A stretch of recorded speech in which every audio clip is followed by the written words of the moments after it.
Ladies and gentlemen, members of the board, if we could please come to order. My name is Rick O'Connor. I am the City Clerk and Solicitor for the City of Ottawa. I will be taking part in the initial phases of your meeting this afternoon for the sole purpose of swearing the declaration of public office for your two new members, Elise Benham and Tammy DiGiovanni. So I'd like to begin with that now before we do anything further so that you have fully sworn in members for your meeting. So I, having been appointed as a member of the Board of Health for the City of Ottawa Health Unit, I, Tammy DiGiovanni, having been appointed as a member of the Board of Health for the City of Ottawa Health Unit, do solemnly promise and declare that do solemnly promise and declare that que je m'acquitterai fidèlement et impartialement de mes fonctions au mieux de mes connaissances et de mes compétences. Que je m'acquitterai fidèlement et impartialement de mes fonctions au mieux de mes connaissances et de mes compétences. I have not received and will not receive any payment, reward, or promise thereof for the exercise of this appointment in a biased, corrupt, or in any other improper manner. That I have not received and will not receive any payment, reward, or promise thereof for the exercise of this appointment in a biased, corrupt, or in any other improper manner. Que je déclarerai tout intérêt pécuniaire, direct ou indirect, conformément à la loi sur les conflits d'intérêts municipaux. Que je déclarerai tout intérêt pécuniaire, direct ou indirect, conformément à la loi sur les conflits d'intérêts municipaux. And I make this solemn promise and declaration conscientiously believing it to be true and knowing that it is of the same force and effect as if made under oath. And I make this solemn promise and declaration conscientiously, believing it to be true, and knowing that it is of the same force and effect as if made under oath. Thank you very much. If you would both now execute both documents that I've placed in front of you.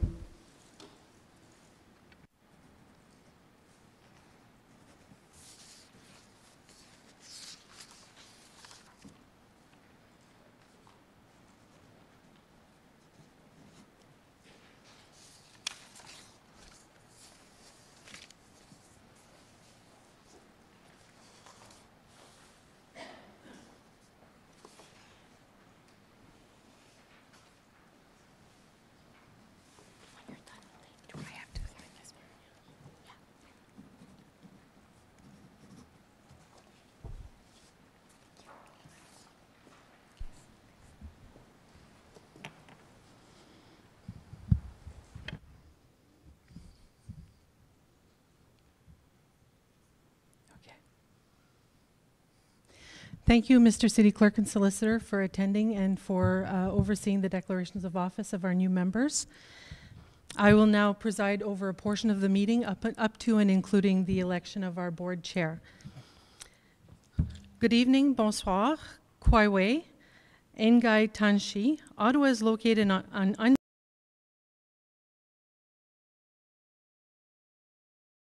to honor the land and peoples of the Algonquin Anishinaabe Nation, whose ancestors have lived on this territory for millennia, and whose culture and presence have nurtured and continue to nurture this land. I would also like to honor all First Nations, Inuit, and Métis peoples, their elders, their ancestors, and their valuable past and present contributions to this land. In honor of the Board of Health's first meeting of 2019 and its first meeting with all new board members of this term, we are privileged to have two elders here representing Ottawa's Indigenous communities to offer opening prayers. I would like to remind everyone to not take any photographs or videos during the opening prayers. Please join me in welcoming Métis Elder Joe Macquarie and First Nations Elder Irene Compton.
I will now conduct the roll call. Member Eglai? Present. Member Banham? Present. Member Cloutier? Présent. Member Di Giovanni? Present. Member El Shantiri? Member Gower? Present. Member Kavanagh? Present. Member Lakin? Member Menard? Present. Member Pinel? Member Tilly? Present. We have quorum. Next item on the agenda is regrets, and we have received regrets from members El Shantiri and Lakin. Are there any declarations of interest? Seeing none. We have next the confirmation of minutes from our meetings of November 19th, 2018 and December 17th, 2018. I will note that Member Gower did flag a typo in the minutes from the December 17th meeting, which have been corrected. So I would ask the board to confirm the minutes as amended, please. Thank you. Can we receive the 6 communication items as listed in your agenda? Thank you. Member Cloutier, you have a motion to introduce reports. Merci, Madame Blais. Il est résolu que le rapport intitulé « Élection du président ou de la présidente et vice-président ou vice-présidente », le rapport verbal du président du Conseil de santé, le rapport verbal du médecin en chef en santé publique, la présentation « Introduction aux finances de santé publique Ottawa » et le rapport intitulé « Participation à la rencontre de la section des conseils de santé de l'Association of Local Public Health Agencies, ALPHA » soient reçus et examinés. And be it further resolved that the rules of procedure be suspended to receive and table the report titled 2019 Draft Operating Budget for the Ottawa Board of Health. Is the motion carried?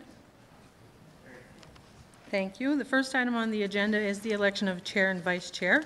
As noted in the report before you, Section 57(2) of the Health Protection and Promotion Act requires that boards of health elect a chair and vice chair at the first meeting in each year.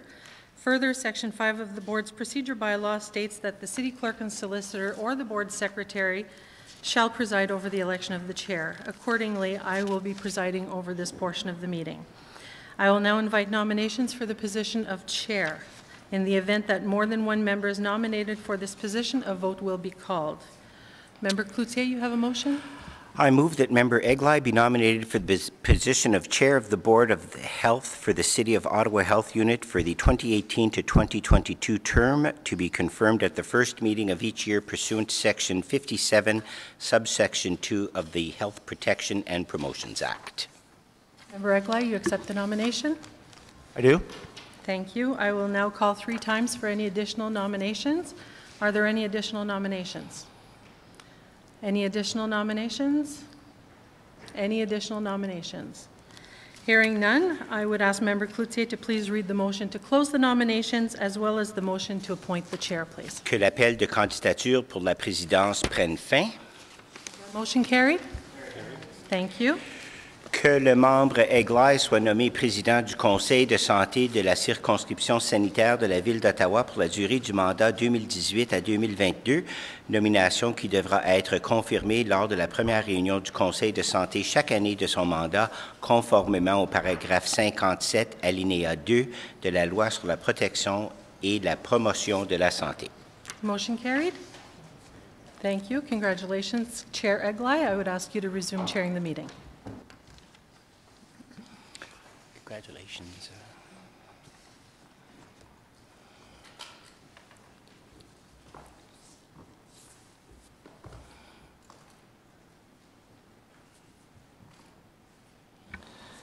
Thank you very much. Similar to the process that we just followed for the appointment of chair, I will now request nominations for the position of vice chair to be confirmed at the first meeting of the Board of Health in each calendar year. In the event that more than one member is nominated, a vote will be called. I'm going to ask Member Cloutier to read a motion, please. Thank you, Chair, and congratulations. Thank you for your service to our city. I move that Member Tammy Di Giovanni be nominated for the position of Vice Chair for the Board of Health for the City of Ottawa Health Unit for the 2018-2022 term to be confirmed at the first meeting of each year pursuant to Section 57, subsection 2 of the Health Protection and Promotions Act. Member Di Giovanni, do you accept the nomination? I do. Okay, I call for any additional nominations. I call for any additional nominations. I call for any additional nominations. I always feel kind of silly when I do that, but it makes sense. Given that there are no additional nominations, Member Cloutier, would you please read the motion to close the nominations for the position of Vice Chair and the motion to appoint the Vice Chair? Thank you. I move that the nominations for the position of Vice Chair be closed. Is the motion carried? Chair, I move that the Board of Health appoint Member Di Giovanni as Vice Chair for the Board of Health for the City of Ottawa Health Unit for the 2018-2022 term to be confirmed at the first meeting of each year pursuant to Section 57, subsection 2 of the Health Protection and Promotions Act. Is that motion carried? Thank you, and I congratulate Member Di Giovanni on being appointed as the Vice Chair.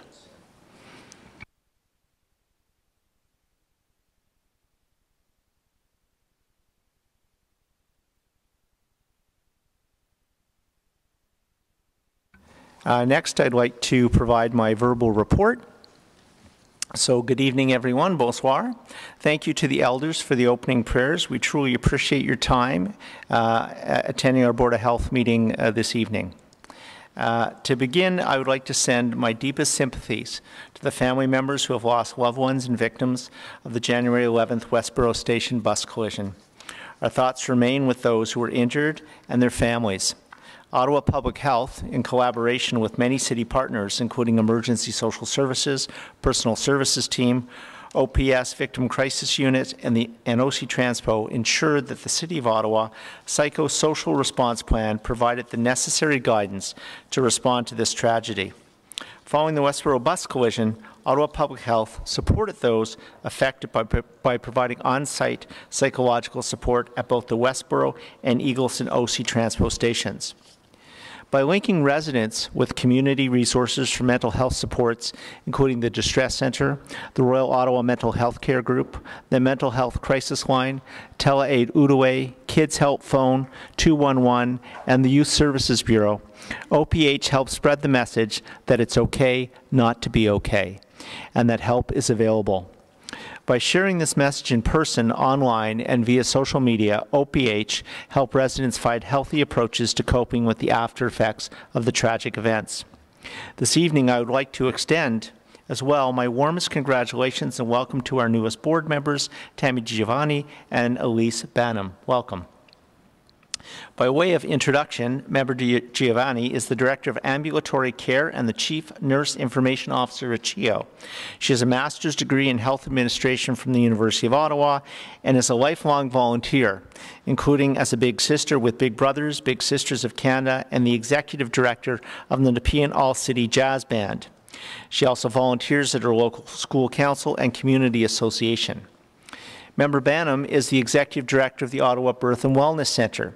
She has a Bachelor of Arts with Honours in Political Science and a History and a Bachelor of Health Sciences in Midwifery. She has been a board member of the Children's Wish Foundation, National Capital Chapter, a member of the Champlain Maternal Newborn Regional Program, and the Midwifery Community of Practice, and the founder of the Children's Wish Foundation Summer Kickoff event. We're excited to have them join the board, along with returning members Pinnell, Tilley, and Leakin, and bring their unique expertise and perspectives to identify the health needs of the community and to make our city and its residents healthier. We look forward to working with you in the months and years ahead. On behalf of all the members and the OPH team, I welcome you to the Ottawa Board of Health. I'd also like to take this opportunity to express my deepest appreciation to Joanne Poirier and Dr. Atul Kapoor for their tremendous work and service as a member of the Board of Health over the last 4 years. Thank you for your contribution and dedication to public health, and we wish you great success in all your future endeavors. Next, I was pleased to co-host members of our board, council, Mayor Watson, and the Ottawa Public Health Senior Leadership Team for a viewing of the Creative Space exhibit at the Ottawa Art Gallery on January 31st. Creative Space is a partnership between the Royal Ottawa Hospital, the Mission, and the Ottawa Gallery, and is supported by key community leaders. The studio program is designed for youth and adults carrying experiences of mental illness and aims to foster holistic wellness by providing multidisciplinary creative exploration in an open and supportive environment. It was my honor to highlight this innovative collaboration to my colleagues. If you have not yet done so, I encourage you to visit the Ottawa Art Gallery to view the participants' work. That concludes my verbal report, and I'm happy to take any questions. So I'm now going to call upon Dr. Etches to provide her verbal update for the board. Oh, sorry. That the board receive the report for information. Okay. And now I'm going to call on Dr. Etches. Sure. Thank you, Chair, and congratulations. And thank you to you elders, Joe, Irene, Stiuki. You opened this meeting, I think very appropriately. It's the first full meeting of our new slate of board members. And your presence here, it helps underline that there is work to do and there's value in working on reconciliation. So thank you very much. L'hiver a été très occupé depuis notre dernière réunion du Conseil de Santé le 17 décembre 2018. And I would like to add my deepest sympathies to the chairs about the people and the families affected by the Westboro collision. Ottawa Public Health will continue to promote mental health resources through our social media channels. Une autre intervention renforcée s'est déroulée récemment on arrière-plan. So a service outage in Blackburn Hamlet left more than 500 residences of the Innes Park community without gas and 70 were without water as well. So Ottawa Public Health, in collaboration with the Office of Emergency Management and Emergency Social Services, mobilized public health inspectors and public health nurses to support those affected.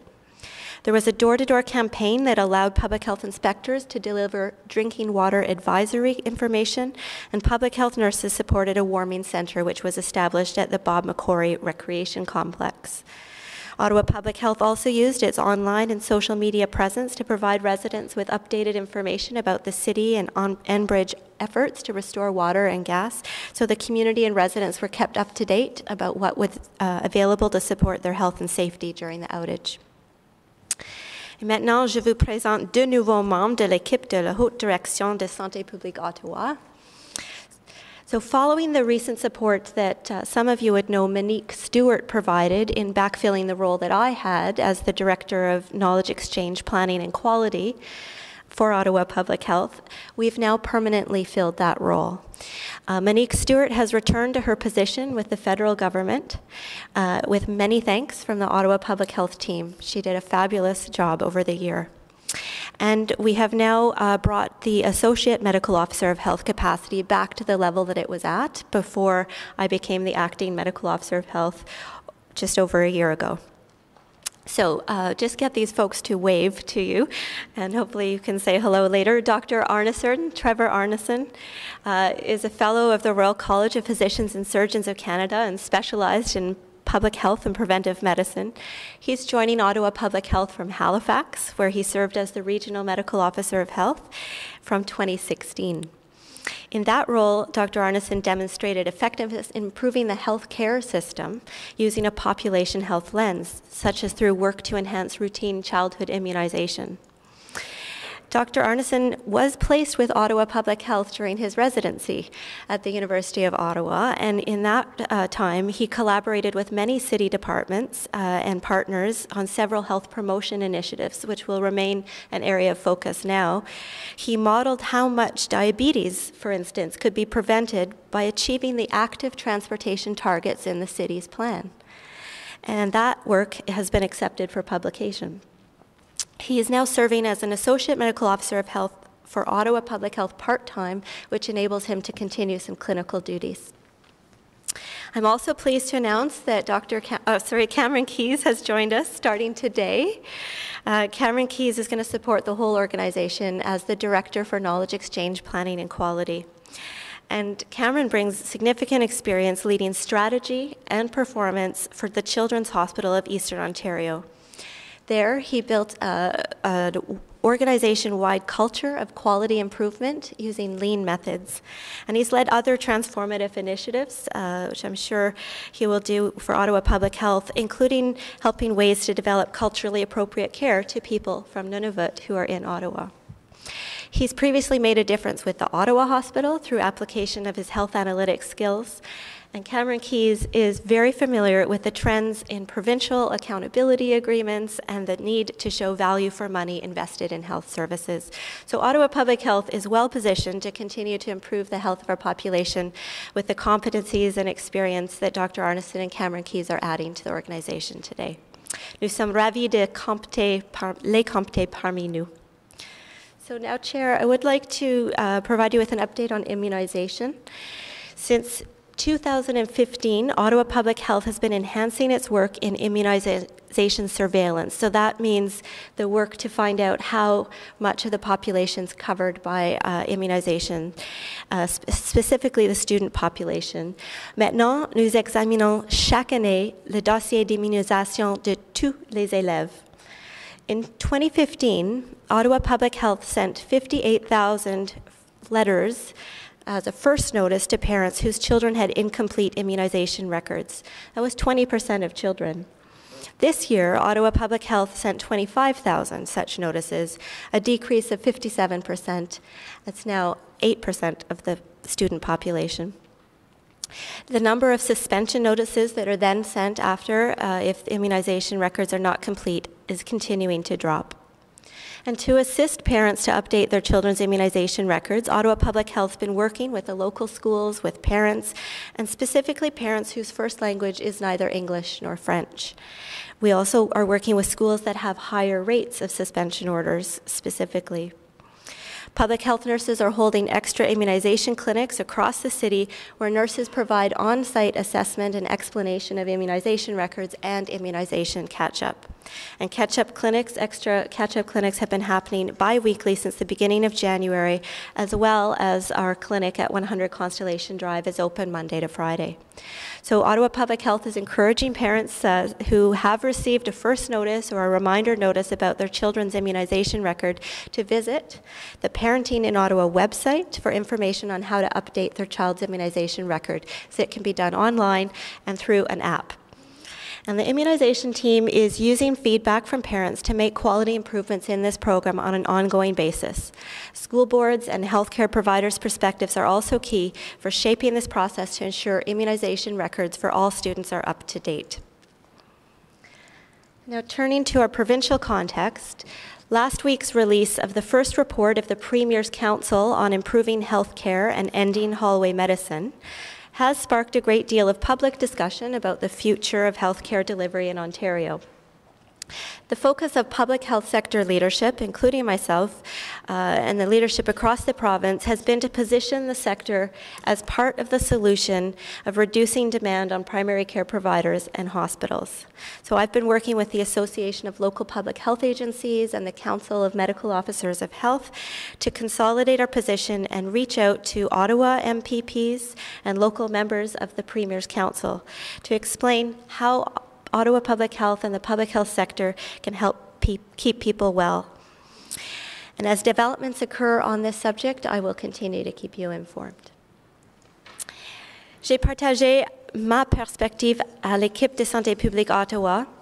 C'est en période d'incertitude, la meilleure façon de procéder est de poursuivre le travail qui doit être effectué. And an example of both our response to the provincial priorities and engagement with our clients and stakeholders is the Ottawa Summit on Mental Health and Substance Abuse, which will be held this week on Thursday. We're working in partnership with the Royal Hospital, and we're bringing together participants from across different sectors, people with lived and living experiences, schools, police, primary care, hospitals, community centers, addictions workers. We're going to discuss issues such as preventing stigma and problematic substance use, strengthening initiatives that can reduce harms associated with opioid use, and collaborating and integrating across the system to increase access and uptake of existing services.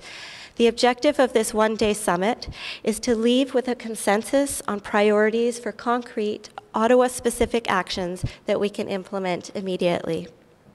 So in conclusion, I would also like to add a warm welcome to members DiGiovanni and Banham, and to say welcome back to members Pinel and Tilly and Lakin over video perhaps, and also to thank Joanne Poirier and Dr. Atul Kapoor for all the time they did dedicate to improving the health of our population.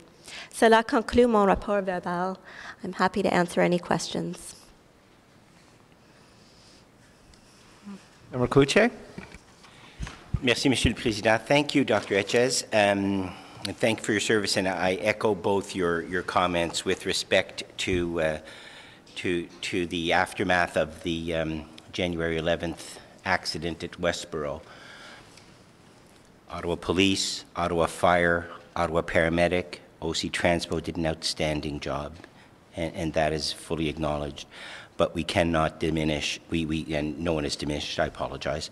We cannot forget the role that OPH has played. So thank you to you and the department that you lead for your work in helping our community to deal with that tragedy. Just a quick question with respect to what you've just said, Dr. Etches. In the immunization file, have we found that it is primarily an update of records, or is it in fact that led to the letters going out, the 25,000 letters this year produced, or was it a lack of immunization? Merci, Conseil, Membre Cloutier. It is, for the most part, a matter of updating the records. So this isn't surprising when you look at the number of vaccine-preventable illnesses that we have in our community. They're low. That signals that we have good protection. It's sometimes documenting that protection that's missing. And the documentation is useful because if we do have a case of infectious disease in a school, then we can understand right away who's at risk or who may be at risk and needs to be excluded from that school to protect themselves or others. So that's a work in progress, and there are longer-term solutions coming, we hope, in the digitalization and integration of electronic records. That was going to be my follow-up question, because it's a very important file. It's disruptive to the families. It's upsetting to the children, to the parents. Is it an education that we need to improve to ensure that the records are up to date? Is it with family doctors? Is it with digitization and the electronic health records is part of it? What can we do to reduce the number of letters that go out next year? Yeah.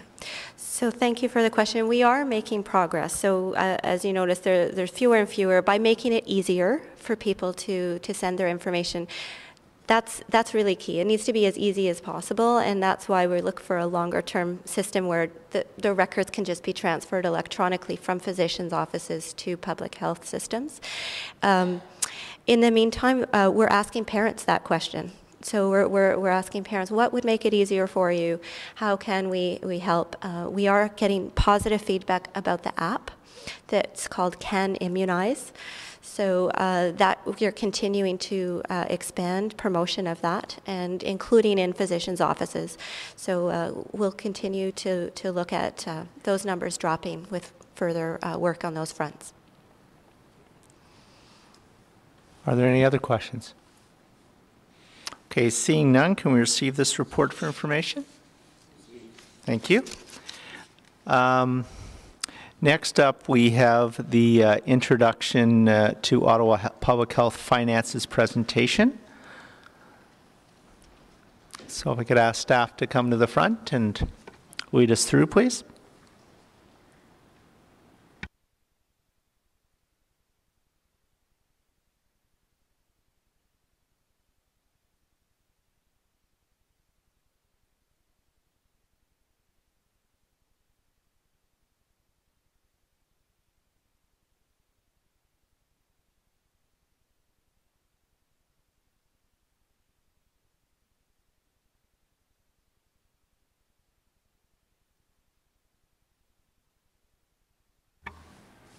Good evening. My name is Lou Flaboria, the manager of Performance and Corporate Services. And tonight I'm joined here at the front with Arwa. She'll be helping me through the slides. And next to Arwa is Brenda Gordon, and she's here. She's helped through the process, and she's here representing the City Finance Department. So tonight we will cover the following areas with respect to OPH finances: the public health mandate, funding model, financial reporting, budget development, and then there will be an opportunity for questions at the end of the presentation. I would like to begin by reminding you of our mandate. Ontario's Health Protection and Promotion Act, the HPPA, provides the legislative mandate for boards of health and the broad array of health services we deliver. In addition, there are other provincial statutes that identify specific duties for boards of health and medical officers of health, including Immunization of Schools Pupil Act, Safe Drinking Water Act, and Smoke-Free Ontario Act. Under the HPPA, there are 21 regulations that must be adhered to that govern areas of service such as food safety, rabies, and communicable disease control. Also under the authority of the HPPA, the Ministry of Health and Long-Term Care publishes the Ontario Public Health Standards, which are minimum standards and expectations for the provision of public health services to which all boards of health must comply. Lastly, as a condition of funding, we keep in mind the Ministry establishes an annual accountability agreement with boards of health that includes performance expectations and data reporting requirements based on the standards that we measure and report to you and the province throughout the year. The context under which we work continues to be complex and changing. The Ministry conducted a full review of the Ontario Public Health Standards as well as Public Health Funding Accountability Agreement. The final indicator framework is still pending from the Ministry. Now we'll move to the funding model. Funding for public health services consists of several categories. The majority supports the provision of provincially regulated public health programs on a cost-shared formula where we receive provincial funding for 75% of the costs of the regulated public health programs under the HPPA. And beyond our cost-share programs, there are several programs funded 100% by the province. There are also programs funded 100% by the city, which are investments that Council has supported as priorities.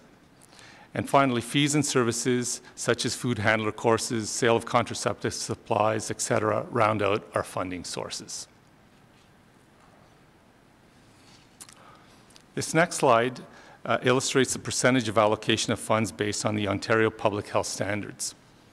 Focus areas include infectious disease prevention, which includes clinical services, outbreak and case management, school health, which includes oral health, immunization, and vision,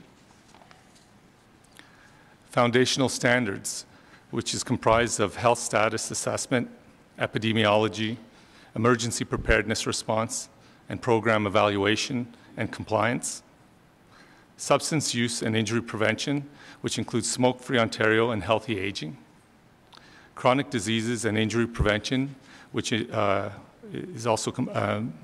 which includes mental health, and healthy growth and development, which has prenatal education and peer-to-peer support contained within it.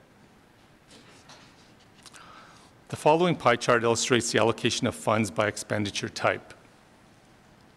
As you can see, the majority of the expenses relate to staffing, which translates into 507 full-time equivalents. Materials and services make up the second largest expenditure, and it includes medical services, medical and program supplies, licenses and permits, and various other elements which are tied to program delivery. Throughout the year, OPH continuously reviews all expenses for efficiency opportunities in order to deal with ongoing in-year pressures, so the allocation of these expenses could change from year to year. Next, financial reporting. This section will highlight the ongoing reporting requirements. First, to the Board of Health. Quarterly reporting is provided to the Board to summarize the current financial position of the organization and outline any operational issues.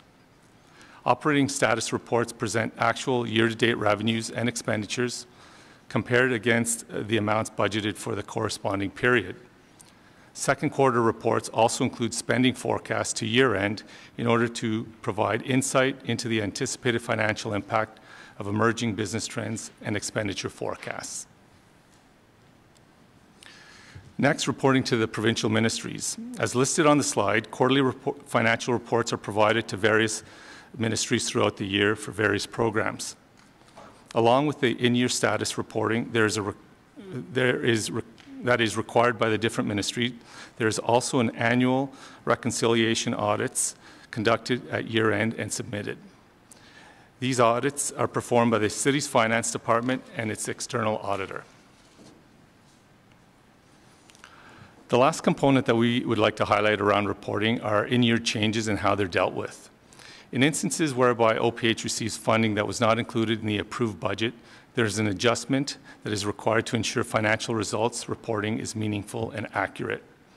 In these instances, all in-year changes, whether they're base or one-time, are reported back to the Board of Health in the quarterly operating status reports. Moving to budget development. When developing a budget, there are many different considerations. First, we determine the needs of the community and perform health assessments. This includes understanding the state of health, identifying major risk factors and causes of ill health, and determining the actions needed to address the overall needs assessment. Next, we take into account the following: inflation, to maintain existing services; growth, both for new services and population; funding, provincial, city, and other possible sources.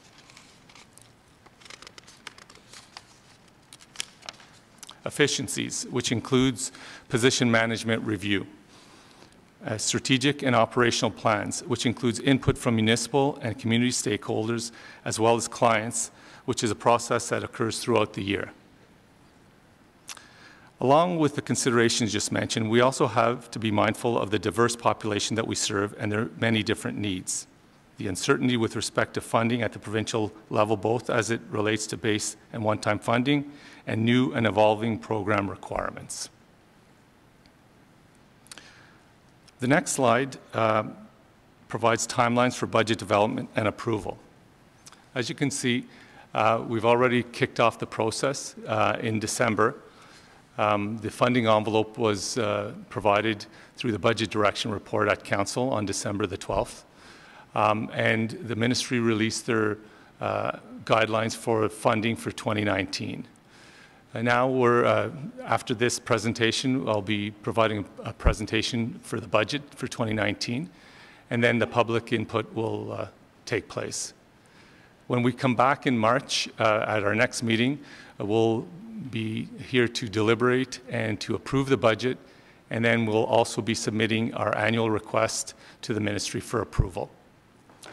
Moving into the summer months, we will then look forward to the 2020 budget process and look for opportunities, pressures within, and we'll also await the annual service plan confirmation from the ministry. Then moving into the fall, we will receive the City Council guidelines and direction in the September-October timeframe, and then we'll be back tabling the 2020 budget in November. We'll find out the annual service guidelines for 2020, and then we'll wrap up the 2020 budget sometime in December.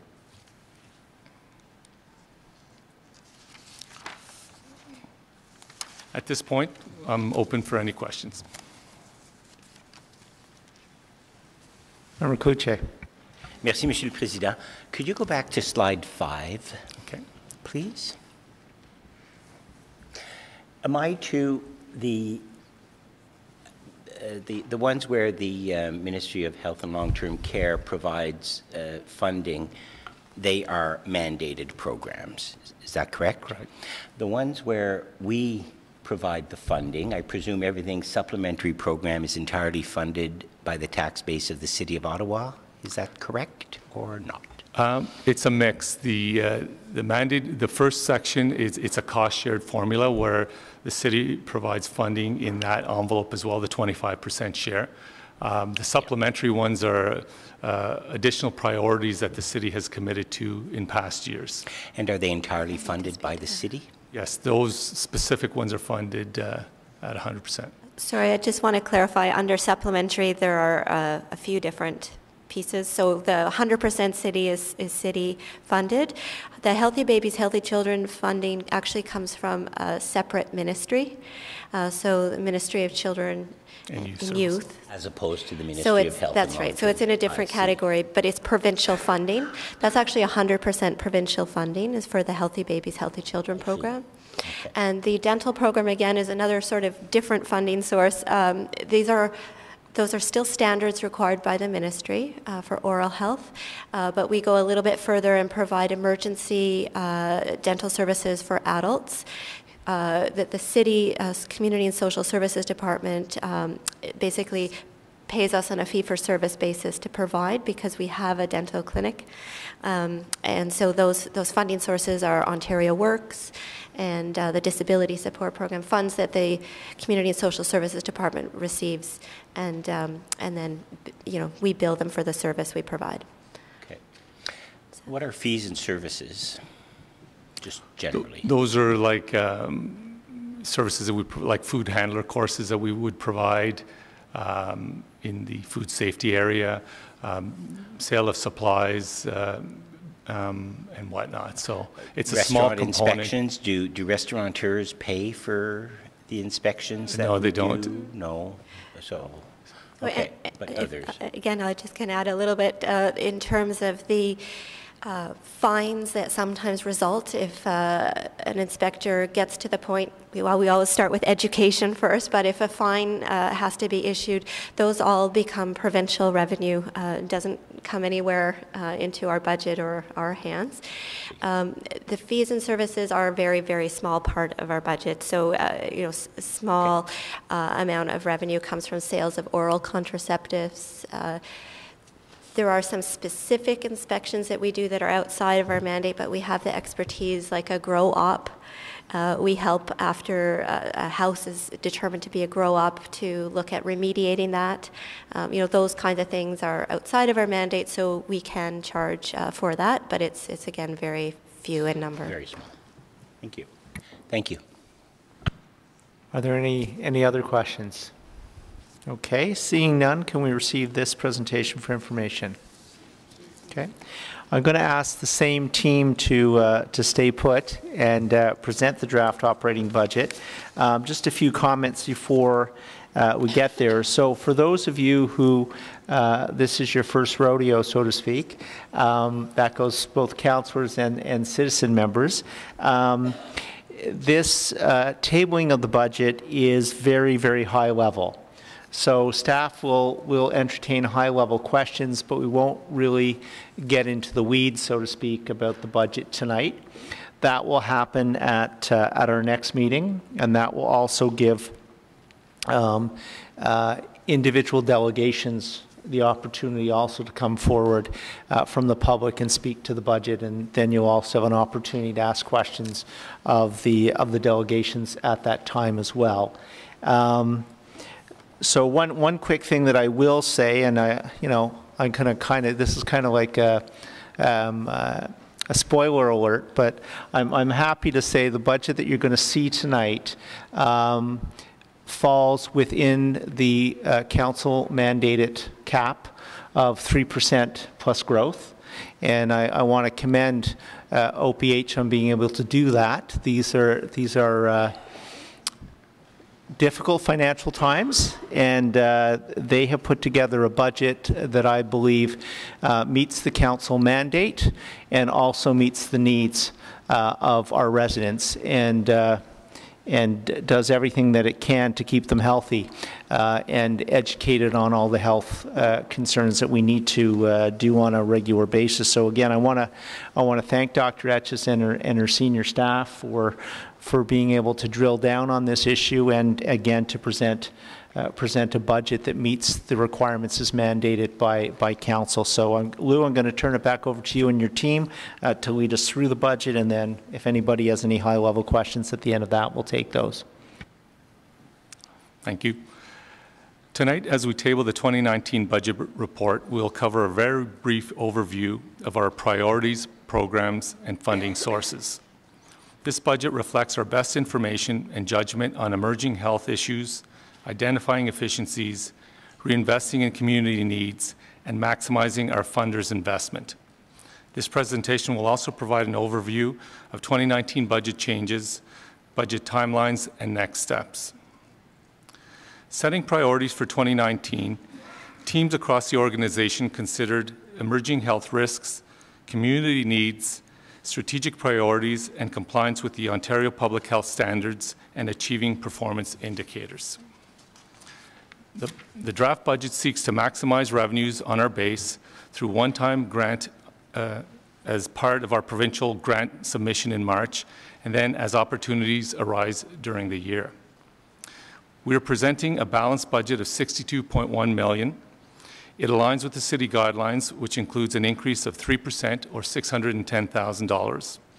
Includes a request to the province of $630,000 or 2% over the approved 2018 funding level for cost-shared programs, and assumes that there will be a zero increase on 100% programs. And it amounts to an overall expenditure increase of 2.4%. As described in the earlier presentation, funding for public health services consists of several categories. The majority, or $52.7 million, is cost share between the Ministry of Health and Long-Term Care and the city. The slide lists the various program areas covered under this envelope. Beyond our cost-shared programs, there are several programs funded 100% by the province, such as Healthy Babies, Healthy Children program, and programs funded 100% by the city that are investments that Council has supported as priorities.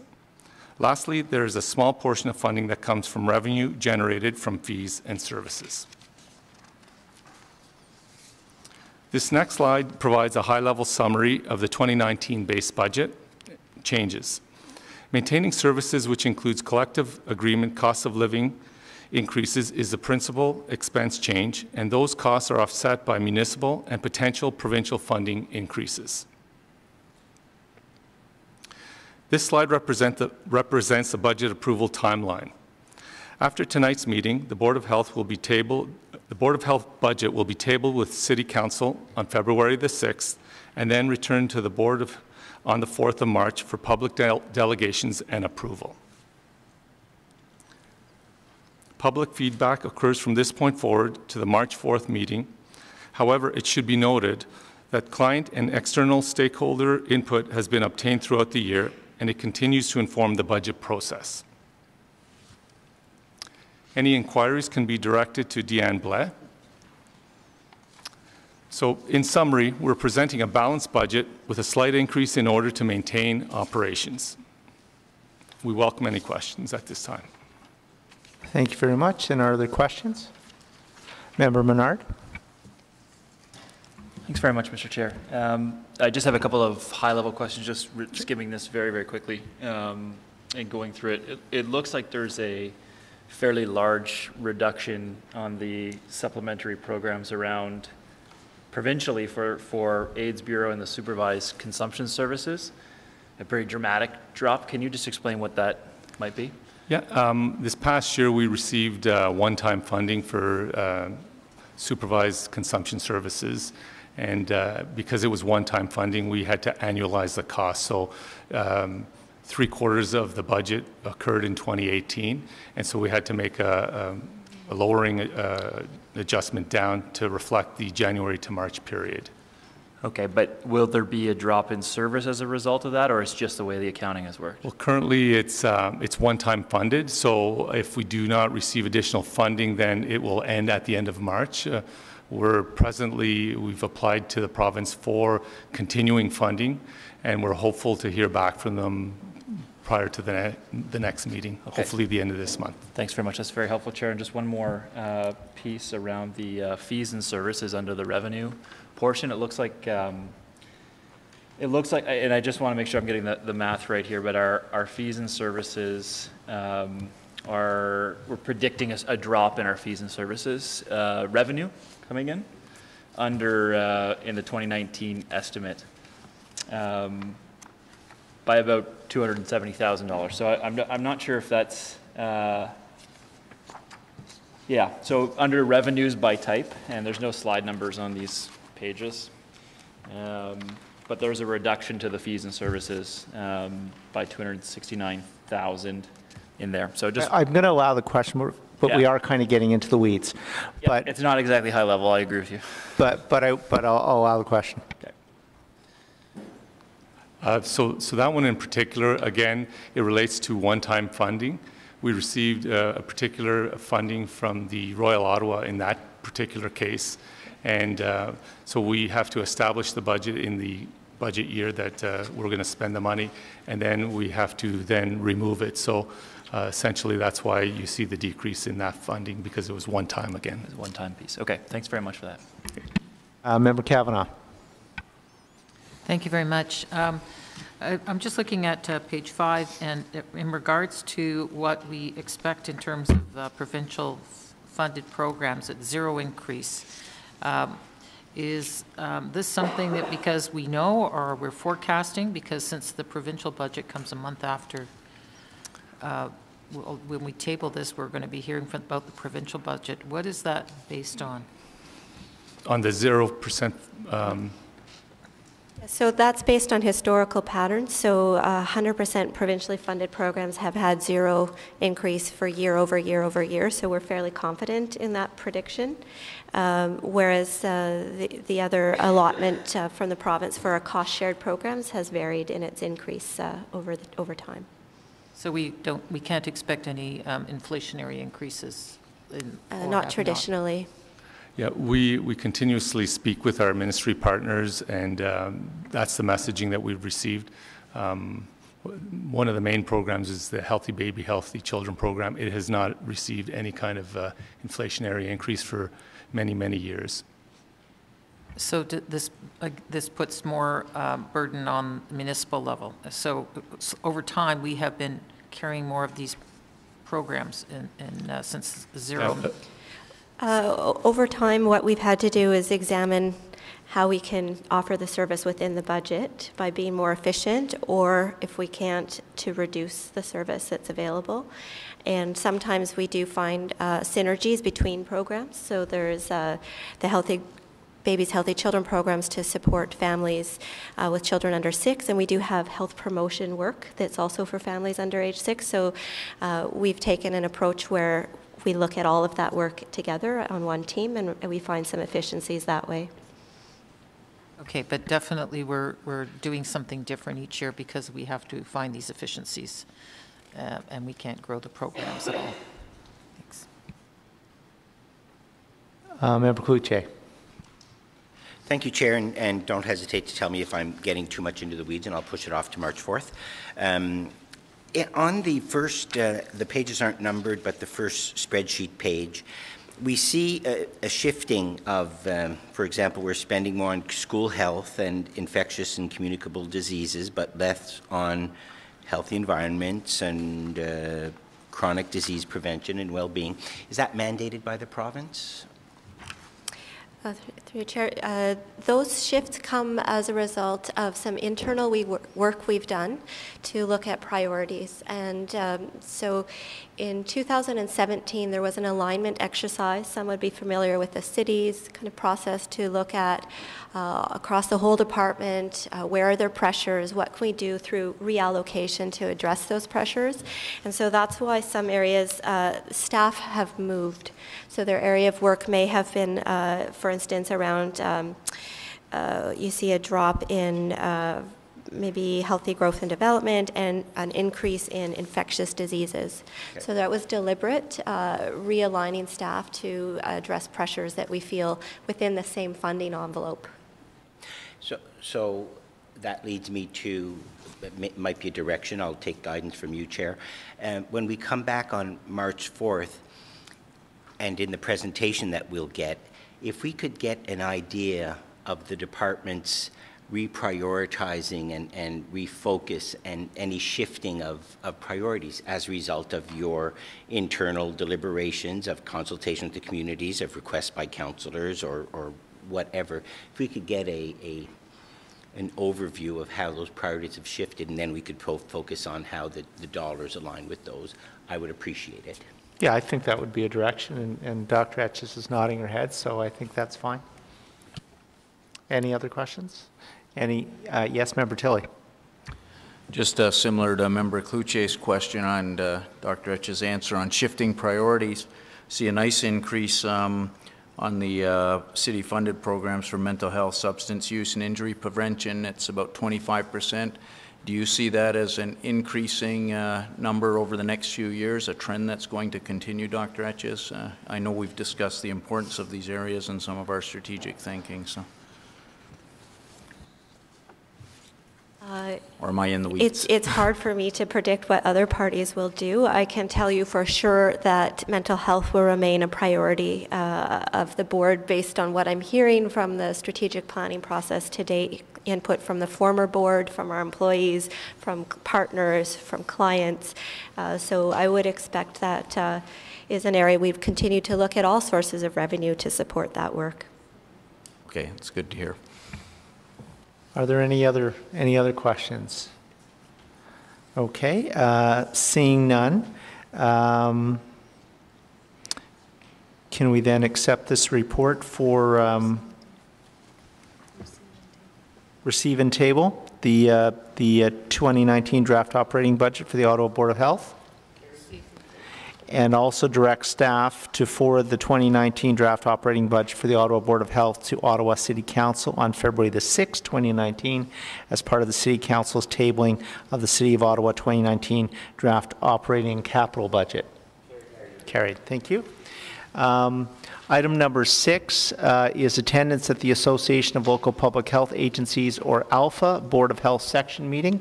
And I believe that Member Cloutier, rather, has a motion. Thank you, Chair. Étant donné que le Conseil mineur a avisé qu'il n'est pas disponible d'être présent le 21 février à la conférence Alpha, be it resolved that the board approve that his name be removed from the recommendation. Okay, and I understand that you will be attending, Member Cloutier?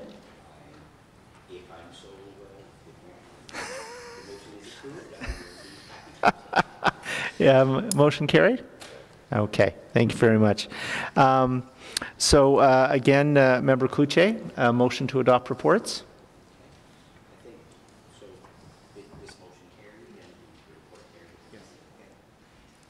Thank you, Chair. Be it resolved that the be it resolved that the report titled Election of Chair and Vice Chair, the Chair of the Board of Health Verbal Report, the Medical Officer of Health Verbal Report, the Introduction to the Ottawa Public Health Finances presentation, and the report titled Attendance at the Association of Local Public Health Agencies Alpha Board of Health section meetings be received and adopted. And be it further resolved that the report titled 2019 Draft Operating Budget for the Ottawa Board of Health be tabled for consideration at the Board of Health meeting of March 4th. Carried? Carried, thank you. Are there any motions requiring suspension of the rules of procedure? Okay. Any notice of motions for consideration at a subsequent meeting? Right.